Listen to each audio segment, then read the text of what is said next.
How to recover your YouTube without an email access. So let's get straight into the video. The first thing you want to do is simply go to Google Account Recovery, which is going to be google.com/accounts/recovery.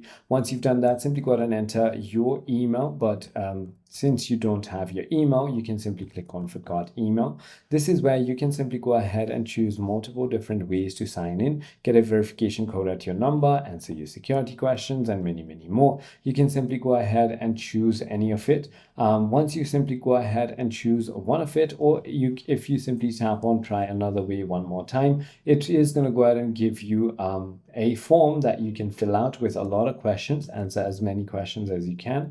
And once you simply go ahead and answer these questions, they will try to verify your account. And if it is verified to you, then you'll receive an email about how to get your account back.